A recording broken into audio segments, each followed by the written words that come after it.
রাতটা আজ বড় বেশি নিস্তব্ধ। ঘড়ির কাঁটা অবিরাম চলছে, কিন্তু আপনার ভেতরের সময়টা যেন কোথাও থমকে আছে। দিনটা শেষ হয়ে এলো, অথচ মনের কোণে একটা অস্বস্তি বিঁধছে। আজও কাজের কাজ কিছুই হলো না। পরিকল্পনা ছিল, ইচ্ছাও ছিল, কিন্তু দিনের শেষে আপনি কেবল ক্লান্ত। এমন নয় যে আপনি অলস, বরং আপনি তো বারবার চেষ্টা করেন, নতুন রুটিন বানান, নতুন করে নিজেকে বোঝান যে এবার ঠিক হবেই, কিন্তু শেষমেশ আর হয় না। ধীরে ধীরে একটা প্রশ্ন ভেতরে জন্ম নেয়, সমস্যাটা আসলে কোথায়? সময় কি কম, নাকি মনটা অবাধ্য, নাকি আপনি নিজেই নিজের বাধা হয়ে দাঁড়িয়েছেন? এটি বাইরের কোনো সমস্যা নয়, এটি আপনার ভেতরে চলা এক অদৃশ্য যুদ্ধ, যেখানে আপনি নিজেই নিজের বিরুদ্ধে লড়ছেন। সকালের শুরুটা সাধারণত বেশ আশাবাদী হয়। আপনি ভাবেন আজকের দিনটা আলাদা হবে। মাথার ভেতর একটা পরিষ্কার ছক থাকে, কোন কাজ কখন এবং কিভাবে করবেন। কিন্তু বাস্তব বড় কঠিন।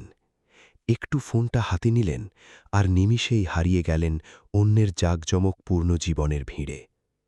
স্ক্রিনের আলো আপনার নিজের লক্ষ্যগুলোকে আবঝা করে দেয়। টের পাওয়ার আগেই সময় হাতছাড়া হয়ে যায়। এরপর শুরু হয় এক চাপা অস্থিরতা। আপনি ভাবেন, ঠিক আছে, এখন থেকেই শুরু করি। কিন্তু মন তখন আর আগের জায়গায় নেই। মনোযোগ ভেঙে গেছে, উদ্দীপনা কমে এসেছে। একটা অদৃশ্য টান আপনাকে বারবার কাজ থেকে সরিয়ে নিচ্ছে। এটি অলসতা নয়, এটি একটি গভীরে গেঁথে যাওয়া অভ্যাস, যা আপনার প্রতিটি দিনের ওপর নিয়ন্ত্রণ চালাচ্ছে। আর ভয়ের বিষয় হল, আপনি একেই স্বাভাবিক মনে করতে শুরু করেছেন। দিনের মাঝপথে এসে আপনি উপলব্ধি করেন কিছুই পরিকল্পনা মতো এগোচ্ছে না। তবুও নিজেকে সান্ত্বনা দেন, সময় তো আছেই, পরে করে নেব। এই পরে শব্দটাই আপনার জীবনের সবচেয়ে বড় ফাঁদ। আপনি কাজ এড়াচ্ছেন না, শুধু একটু দেরি করছেন। কিন্তু সেই দেরি জমতে জমতে একসময় পাহাড় হয়ে যায়। তখন সেই কাজটা আর আনন্দ দেয় না, উল্টো একটা বোঝা বা চাপ হয়ে দাঁড়ায়। চাপ থেকে আসে বিরক্তি, আর বিরক্তি থেকে কাজকে এড়িয়ে যাওয়ার প্রবণতা। আর এড়িয়ে যাওয়া মানেই দিন শেষে একরাশ অপরাধ বোধ। এই চক্রটা এত নিঃশব্দে ঘোরে যে আপনি বুঝতেই পারেন না এটি কখন আপনার জীবনের অংশ হয়ে গেছে। দিনের শেষে যখন সেই একই জায়গায় দাঁড়ান, তখন মনে হয়, আমি কি আসলেই চেষ্টা করছি, নাকি শুধু নিজেকে ব্যস্ত রাখার ভান করছি? এই প্রশ্নটাই আসল পরিবর্তনের শুরু। একটা সময় আসে যখন নিজের কাছে আর মিথ্যে বলা যায় না। বাইরের ব্যস্ততা বা অজুহাতগুলো তখন অর্থহীন মনে হয়। আপনি বুঝতে শুরু করেন, আপনার দিনের বড় একটা অংশ কাজের পেছনে নয়, বরং কাজের প্রস্তুতি নিতেই চলে যায়। আপনি পরিকল্পনা করেন, ভিডিও দেখেন, আরও ভালো করার পথ খোঁজেন, কিন্তু মূল কাজটাই আর শুরু করা হয় না। এই প্রস্তুতি আপনাকে একটি ভুয়া সার্থকতা বা প্রোডাক্টিভিটির অনুভূতি দেয়, কিন্তু গভীরে তাকালে দেখা যায় আপনি আসলে কাজ শুরু করার অস্বস্তিটা এড়িয়ে চাইছেন। কারণ শুরুটা কঠিন, সেখানে অনিশ্চয়তা আর ব্যর্থতার ভয় থাকে। তাই আপনি প্রস্তুতির আড়ালে নিরাপদ বোধ করেন, কারণ যে কাজ শুরুই হয়নি সেখানে তো হারার ভয় নেই। কিন্তু এক অদ্ভুত ব্যাপার ঘটে। যত বেশি আপনি কাজটা এড়ান, সেটি তত বেশি আপনার মস্তিষ্ক দখল করে নেয়। আপনি অন্য কিছু করতে চাইলেও সেই অসমাপ্ত কাজটা বারবার মনে পড়তে থাকে। একটা নীরব মানসিক চাপ তৈরি হয়। আপনি বিশ্রাম নিচ্ছেন ঠিকই, কিন্তু শান্তি পাচ্ছেন না।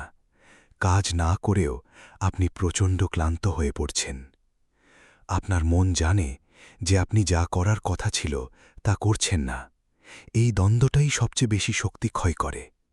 এটি শারীরিক ক্লান্তি নয়, এটি মানসিক অবসাদ।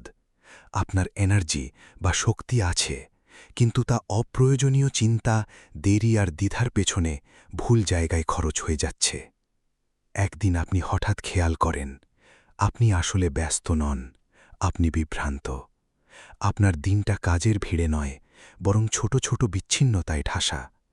একটু নোটিফিকেশন দেখা, একটু স্ক্রোল করা, এই সামান্য মুহূর্তগুলোই আপনার পুরো মনোযোগ ভেঙে চুরমার করে দেয়।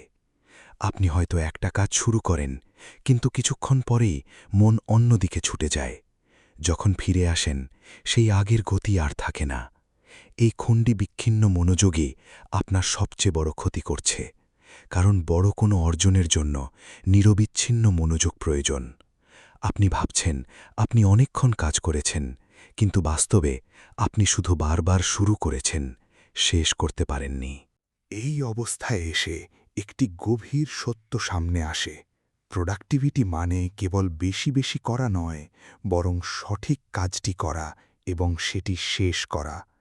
এই সহজ কথাটি বাস্তবে পালন করা সবচেয়ে কঠিন, কারণ মন সবসময় সহজ আর আরামদায়ক পথ খোঁজে।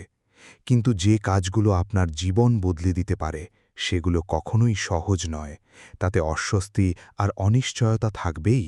আপনার পরীক্ষা এখানেই, আপনি কি সেই অস্বস্তির মধ্যে দাঁড়িয়ে থাকতে পারবেন, নাকি আবার সেই তথাকথিত নিরাপদ আশ্রয়ে ফিরে যাবেন? এই উত্তর আপনার ভবিষ্যৎ লিখে দেবে। হঠাৎ এমন একটা মুহূর্ত আসে যখন সবকিছু আয়নার মতো পরিষ্কার হয়ে যায়। কোনো মোটিভেশনাল স্পিচ বা নতুন টেকনিক নয়, কেবল একটি নীরব উপলব্ধি। আপনি বুঝতে পারেন আপনার সমস্যা কখনোই কি করতে হবে তা নিয়ে ছিল না।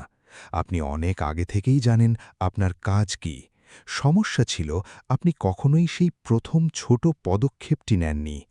আপনি বড় বড় স্বপ্ন দেখেন, নিখুঁত পরিকল্পনার অপেক্ষা করেন, কিন্তু শুরুটা আর হয় না। অথচ জীবন বদলানোর জন্য অনেক বড় টিপস লাগে না, লাগে কেবল একটি ছোট শুরু, একটি বাস্তব কাজ যা নিখুঁত না হলেও চলবে, কিন্তু শুরু করা চাই। কারণ কেবল বাস্তব কাজই আপনাকে সামনে এগিয়ে নেয়, চিন্তা, প্রস্তুতি বা অপেক্ষা নয়। সেই কাজটা যত ক্ষুদ্রই হোক, সেটিই আপনার জীবনের গতিপথ পাল্টে শুরু করে। এখন যদি একটু স্থির হয়ে নিজের দিকে তাকান, তবে দেখবেন আপনি কখনোই অক্ষম ছিলেন না। আপনি শুধু শুরুটা পিছিয়ে দিচ্ছিলেন।